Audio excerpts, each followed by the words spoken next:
Assalamualaikum warahmatullahi wabarakatuh. Waalaikumsalam warahmatullahi wabarakatuh. Alhamdulillah wa syukurillah wa hawla wa la quwata illa billah.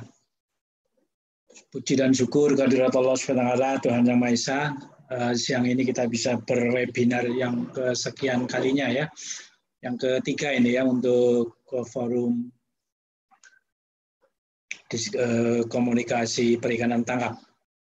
Yang saya hormati Ketua Forum, Bapak dan Wakilnya, serta seluruh jajarannya, Bapak Dr. Agus Herman dan tim.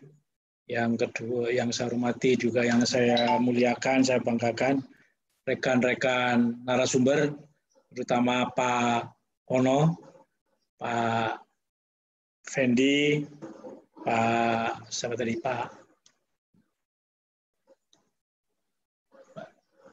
Ridwan. Pak Ridwan dan teman-teman semuanya. Saya diberi tema dinamika perikanan di Pantura, Jawa Tengah, dan strategi pengembangan pasca COVID. Kita nggak tahu atau belum tahu paling tidak kapan COVID akan selesai, atau bahkan mungkin tidak selesai. Teman kita yang harus mengadaptasi terhadap COVID. Gitu ya. Oleh karenanya dalam hal ini saya tidak terbagi antara pasca dan pas saat COVID kemudian, karena nggak tahu kapan mau selesai. Gitu. Baik, dilanjut. Ada 3 isu penting kalau kita bicara tentang perikanan. Yang pertama adalah pengelolaan perikanan itu sendiri. Yang kedua yang terkait dengan penegakan hukum. Dan yang ketiga pelaku usahanya. Dalam sisi pengelolaan perikanan ini, banyak pihak atau sebagian, tidak terlalu banyak, dengan sangat hati-hati mengatakan bahwa apakah perikanan sudah ada pengelolaan di Indonesia. Maka ada yang menjawab belum, katanya. Nanti kita lihat apakah betul-betul belum ada pengelolaan. Kemudian yang kedua, pengelolaan hukum, penegakan hukum ini banyak pihak menilai memang di perikanan ini masih terlalu lemah meskipun di beberapa hal sudah berjalan. Dan yang ketiga, pelaku usaha. Pelaku usaha perikanan kita hampir 90% adalah perikanan berskala kecil dan tradisional seperti yang di belakang saya ini. Jadi perahunya perahu-perahu kecil yang penghasilan dan pendapatannya itu relatif lebih banyak untuk sekedar bertahan berjalannya sebuah keluarga, tidak meningkat-meningkat sejak saya kecil sampai tua gitu ya. Umumnya mereka masih tetap miskin. Baik, terus. Nah, ini sepintas tentang kondisi Laut Jawa yang sedang kita bicarakan. Sebenarnya ini tidak terlalu luas kalau dibandingkan dengan WPP yang lainnya. Tetapi WPP 71 ini adalah 712 ini adalah WPP yang paling padat dari sisi kegiatan penangkapannya. Tadi sudah disinggung di depan, hampir 1.000 nelayan ada di Laut Jawa berlomba-lomba untuk memanfaatkan sumber daya ikannya. Di Jawa Timur sekitar hampir 300.000, di Jawa Tengah juga hampir 200.000, Jawa Barat, belum DKI, dan seterusnya, belum lagi yang Sumatera Selatan, Kalimantan Selatan, dan juga mungkin sebagian dari Sulawesi Selatan dan Tenggara. Oke, lanjut. Dan ini adalah gambaran tentang arus, bahwa kalau kita melihat arusnya, sebenarnya perairan Indonesia itu termasuk Laut Jawa merupakan perairan yang sangat subur karena terlalu dan relatif lebih mudah bersih jika terjadi pencemaran sebenarnya, kecuali di cekungan-cekungan ya. Tapi secara keseluruhan karena arusnya terus bergerak. Yang kedua, ini adalah sekedar hasil penelitian yang lama, tahun 1990-an awal gitu ya. Ini pergerakan tentang ikan pelagis kecil yang tertangkap oleh Pursein. Jadi pergerakannya di situ kalau kita secara sepintas bisa kita kelompokkan menjadi ada 2 kelompok stok paling tidak. Jadi kalau bulan-bulan Mei sampai dengan Juli itu ada di 2 tempat, yaitu di Laut Jawa dan di Laut Cina Selatan, kemudian bergerak ke arah timur di sekitar utara Jawa Timur dan seterusnya, ini pergerakannya. Jadi ini artinya adalah fishing ground penangkapan pursen yang terjadi pada awal tahun 90-an. Nah, pertanyaannya adalah apakah tahun ini masih seperti itu? Ini yang sebenarnya perlu kita lakukan penelitiannya lagi. Lanjut. Nah, saudara sekalian, kalau kita melihat potensi, ini sebenarnya teori dasarnya ini, analisis potensi dan bagaimana pemanfaatannya. Ini saya coba sampaikan dalam pendekatan bioekonominya, yang saya kira kita secara umum sudah sangat memahami, bahwa kalau kita ingin sekedar menjaga kelestariannya, maka kita berpijak pada MSY. Bapak, insya Allah kalau analisisnya baik, maka keberlanjutannya terjaga. Tetapi kalau kita ingin mendapatkan keuntungan juga yang terbesar, maka kita harus lihat di kurva yang parabolik yang kecil ini. Di puncak itu, kalau kita garis ke bawah, adalah ini maksimum economic yield-nya. Pada saat trip itu, nelayan paling untung sebenarnya di situ. Tetapi memang kemudian daya tampung terhadap nelayan dan usaha berkurang. Sehingga kalau harus ditambah, maksimum seharusnya pada F optimumnya, ya katakanlah di angka ini adalah 450 trip atau unit kapal gitu ya. Dan kalau terus dilakukan penambahan, maka pada akhirnya kita akan sampai pada titik OAE, titik di mana kita itu kalau bahasa kebumennya itu babuk gitu ya. Tidak ada lagi keuntungan usaha di sini. Dan kalau kita teruskan lagi, akhirnya bangkrut dan kemungkinan besarnya juga terjadi depresi sumber daya. Oke, ini konsep dasar untuk terkait dengan perhitungan potensi dan pendugaan pemanfaatan sumber daya ikan. Oke, lanjut. Nah, ini angka perkembangan atau dinamika kajian stok di Laut Jawa. Tahun 2011 ini. Pelagis kecil itu overfishing-nya luar biasa, 1,49. Tetapi waktu itu memang menggunakannya terhadap produksi dari MSW, produksi terhadap MSW masih. Kalau tahun 2016, tahun 2017 itu terhadap F optimumnya, jadi jumlah effort atau dalam hal ini trip terhadap F optimumnya. Ini ada perbaikan dalam hal sisi pelagis kecil. Kenapa? Saya menduganya ada pergeseran fishing ground untuk pursen. Tidak hanya di 712, terutama pursen-pursen besar, keluar ke 718. Terakhir kemarin minta juga diizinkan di 713. Sehingga memang terjadi penurunan eksploitasi pelagis kecil di 712. Maka kemarin Pak Kadin mengusahakan bagaimana kalau ini izinnya ditambah lagi untuk yang di Laut Jawa, karena masih hijau. Meskipun sekarang tidak tahu apa hasil kajian, karena kan ini kajian belum lagi mengkaji. Apakah masih tetap hijau atau sudah kuning atau bahkan merah. Tapi kalau kita berpatokan tahun 2017 ini 2017 ya, bukan 2019. Itu baru 0,3. Kemudian yang kedua, pelagis besar juga terjadi perbaikan dari waktu ke waktu karena memang eksploitasinya di Laut Jawa tidak menguntungkan, sehingga pada umumnya eksploitasi pursen untuk tuna dan teman-temannya itu keluar dari 712. Dari 712 ini tidak terlalu banyak potensinya. Kemudian untuk demersal stabil di angka 0,83-an gitu. Ini artinya memang harus hati-hati dan tidak bisa lagi terlalu ditambah eksploitasinya, jumlah tripnya maupun armadanya.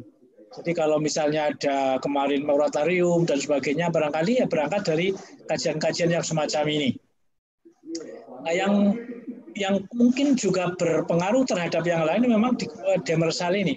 Ikan demersal dengan peralatannya itu kan multispesies yang tertangkap, sehingga mungkin berpengaruh terhadap ikan karang konsumsi dan juga berpengaruh terhadap udang penaitnya. Di samping berpengaruh terhadap demersalnya itu sendiri kan, demersalnya sendiri. Sehingga kalau kita lihat ikan karangnya memang sudah cukup parah pada tahun 11, ada perbaikan tapi kemudian kembali ke over dan seterusnya. Nah, kalau lobster memang di Laut Jawa kan tidak terlalu banyak, hanya di sekitar Pulau Kepulauan Karimun Jawa dan lain-lain untuk Jawa Tengah barangkali. Dan itu tidak terlalu besar potensinya. Dan cumi-cumi juga demikian, sejak awal memang sudah sangat berlebih eksploitasinya. Oke, selanjutnya. Nah, kalau kita petakan maka silakan seperti ini. Jadi di seluruh Indonesia, di Laut Jawa ini hanya satu kelompok spesies yang masih diharapkan bisa ditingkatkan pemanfaatannya. Terus, nah, mengapa terjadi merah dan kuning mendekati merah? Ini ada beberapa hal yang pasti terjadi. Asumsinya data kajiannya harus betul, begitu ya. Ini karena pertama eksploitasinya lebih besar dari kemampuan perairan menyediakan stok baru. Jadi stok baru hasil kajian MSW itu kan sebenarnya seperti kita punya deposito. Kita sesungguhnya tidak tahu persis berapa biomas yang ada di perairan. Yang kita tahu adalah yang dihasilkan setiap tahunnya. Jadi bunganya saja. MSW itu kan seperti bunganya.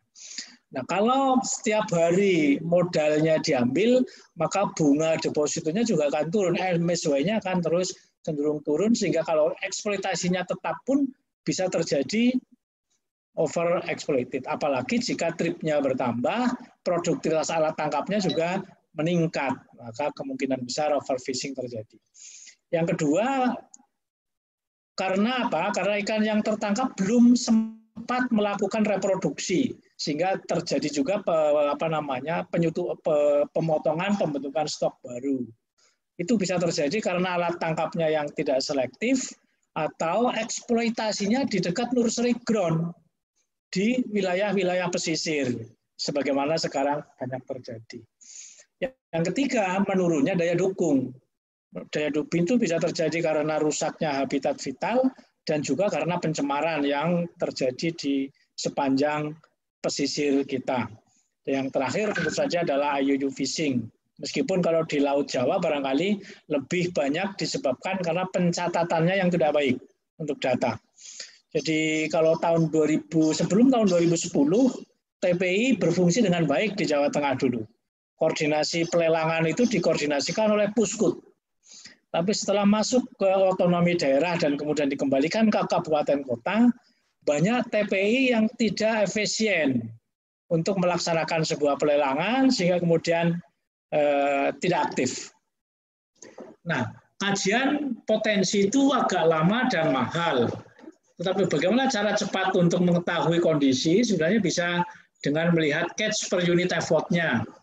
Karena CPW itu adalah indikator kelimpahan stok yang ada di alam. Jadi kalau dari waktu ke waktu hasil tangkapan nelayan itu cenderung turun, indikasi bahwa memang kelimpahan stok di alam sudah mulai turun. Kemudian yang kedua, ukuran yang tertangkap.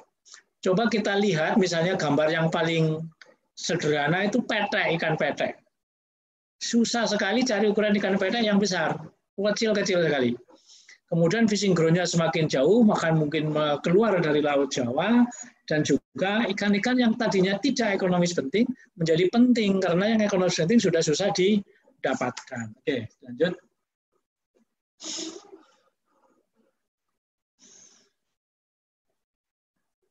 Oke, nah maka apa aksi pengelolaan yang diperlukan? Sebenarnya kalau kita sederhanakan aksi pengelolaan itu bisa kita kelompokkan menjadi dua saja, yaitu pengendalian inputnya dan pengendalian outputnya. Nanti kita lihat munculnya di peraturan perundangan seperti apa. Pengendalian input itu terutama jumlah alat tangkap ataupun armada dengan spesifikasinya, jumlah alat tangkap dengan spesifikasinya, jenis alat tangkapnya, mana yang boleh, mana yang tidak, kemudian ukuran jaringnya atau pancingnya.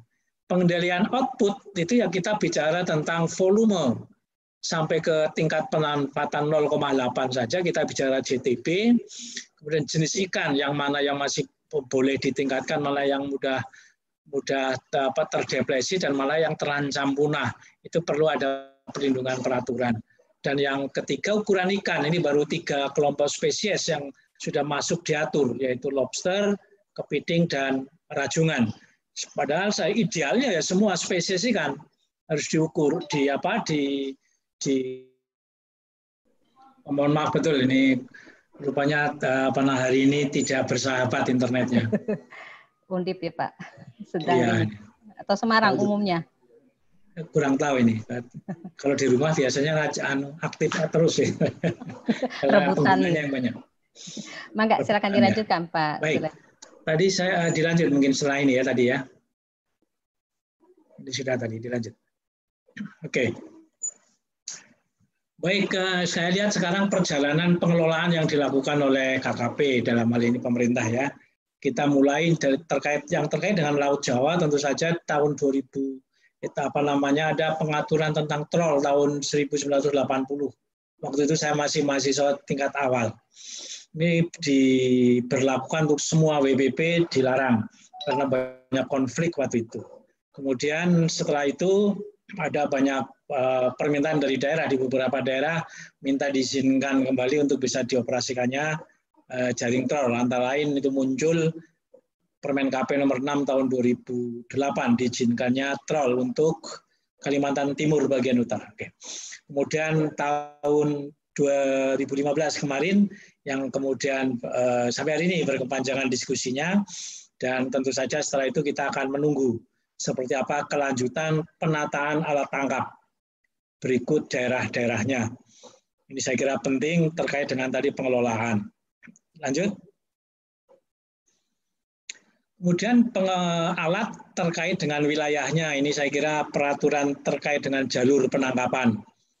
Memang kalau tadi disinggung cantrang, sejak tahun 2011 sampai dengan 2015 itu memang masih diizinkan, tapi memang ada kriteria dan spesifikasinya. Ini mungkin yang menjadi sebab kenapa muncul 71 2016 atau 2 tahun 2015 itu.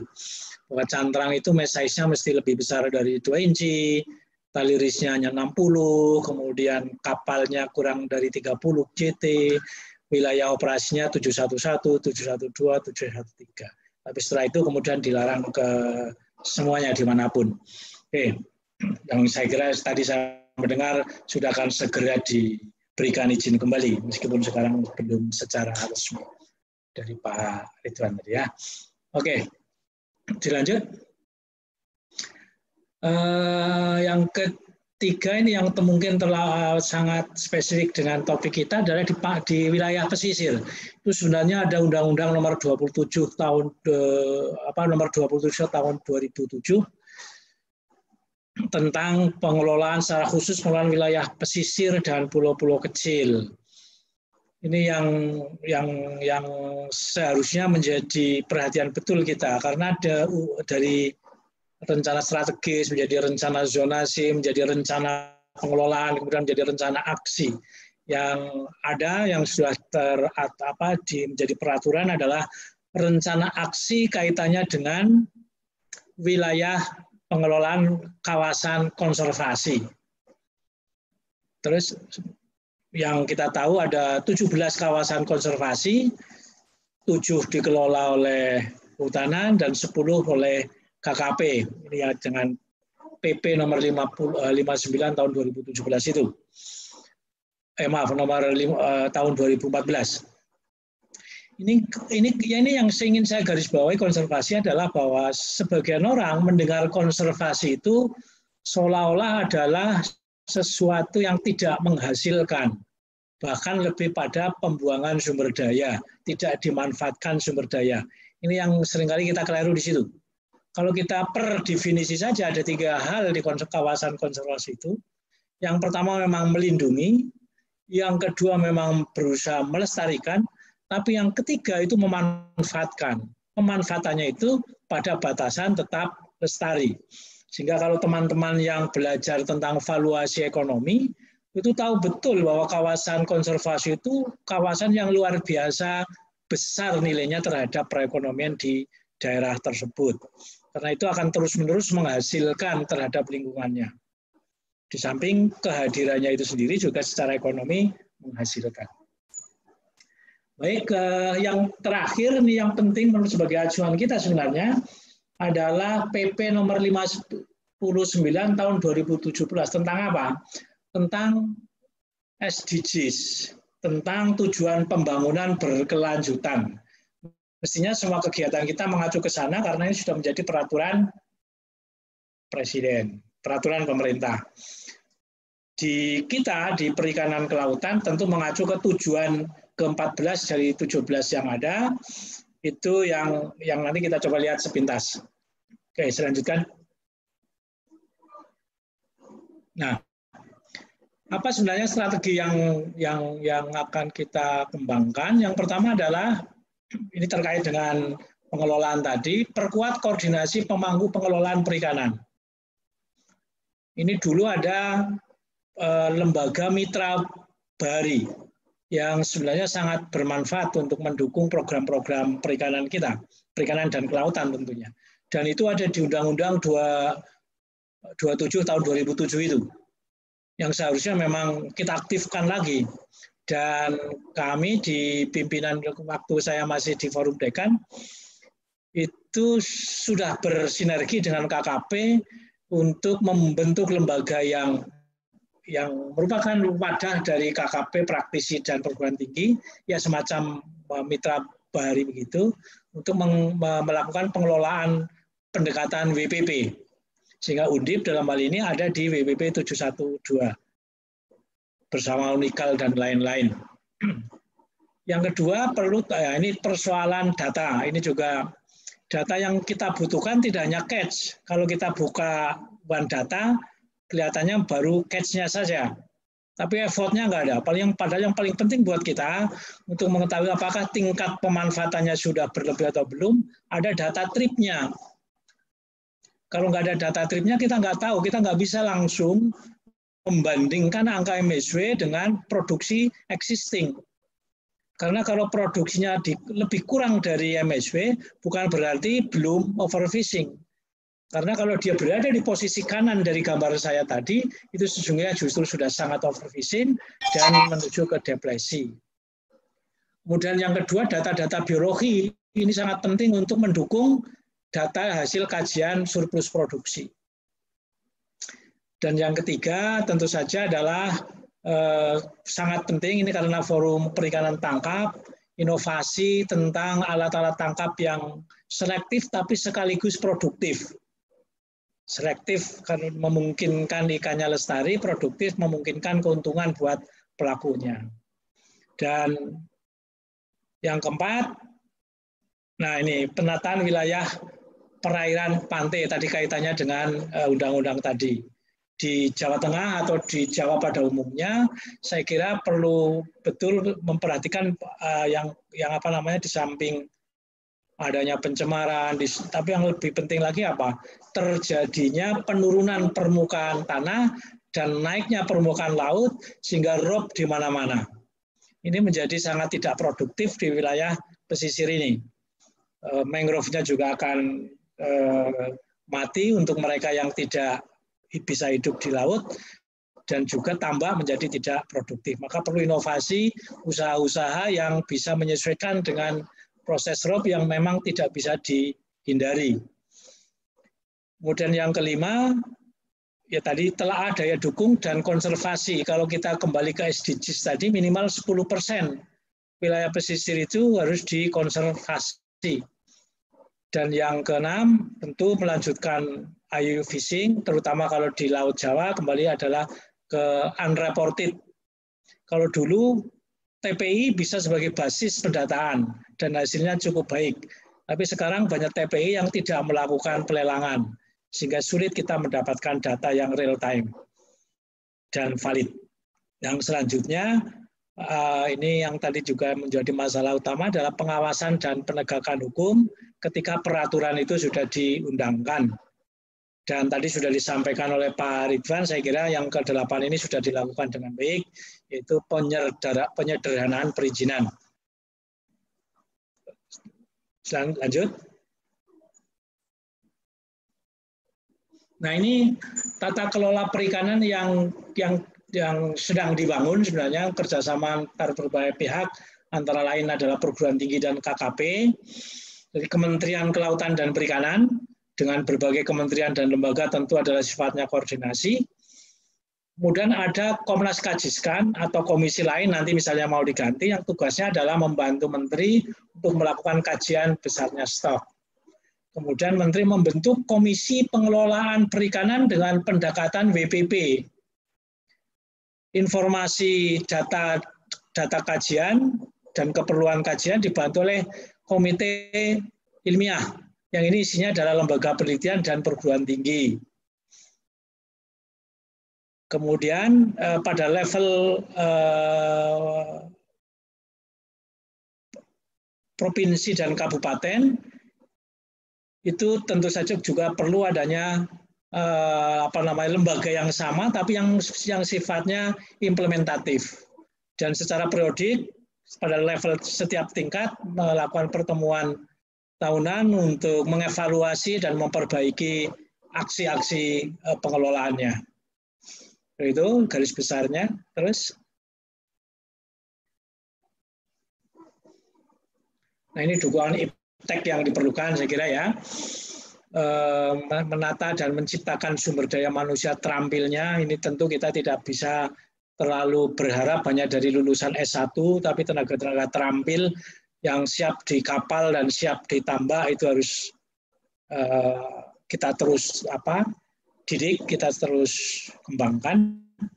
Kemudian meningkatkan sarana sesuai dengan kebutuhan dari industri kapal dan mesin kapal, alat tangkap, alat bantu, itu harus terus-menerus kita kembangkan, termasuk adalah teknologi penunjang di kapal yang daya tahan ikannya menjadi baik tanpa harus misalnya rusak struktur gizinya. Ini saya kira teknologinya sudah ada, tinggal bagaimana dicoba diterapkan di kapal. Kemudian menata kelembagaan tadi sudah disampaikan di depan. Kemudian menata jejaring tadi terkait terutama sekali tadi yang dikeluhkan adalah pemasaran. Jadi pemasaran produk-produk perikanan dengan mengembangkan metode teknologi informasi untuk mendukung pemasaran. Dan seterusnya, saya kira ya. Termasuk ini yang menjadi soal sejak dulu sampai hari ini adalah di kawasan pelabuhan perikanan. Oke, selanjutnya. Nah, ini adalah poin penting SDGs yang sudah disepakati oleh pemerintah kita, bahwa sebenarnya tahun 2017 kita bercita-cita di tahun 2020 itu seperti ini.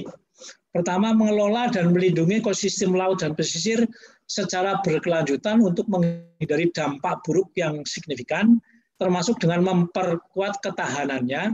Ketahanan perairan itu maksudnya tentu saja, dan melakukan restorasi dan seterusnya. Kemudian yang kedua, secara efektif mengatur pemanenan dan menghentikan overfishing. Hari ini kita suasananya masih terjadi overfishing. Termasuk meniadakan alat-alat tangkap yang destruktif. Yang ketiga, melestarikan setidaknya 10% dari wilayah pesisir. Dan yang terakhir, melarang bentuk-bentuk subsidi yang justru meningkatkan IUU fishing atau meningkatkan overfishing. Satu contoh, menambah armada perikanan kecil yang operasinya di wilayah pesisir. Itu adalah bentuk bantuan dan subsidi yang justru mendukung terjadinya overfishing. Apalagi jika alatnya ditunjang juga alat yang tidak ramah lingkungan. Baik, saya kira itu yang dapat saya sampaikan dari saya. Terima kasih, kurang lebihnya mohon maaf. Assalamualaikum warahmatullahi wabarakatuh.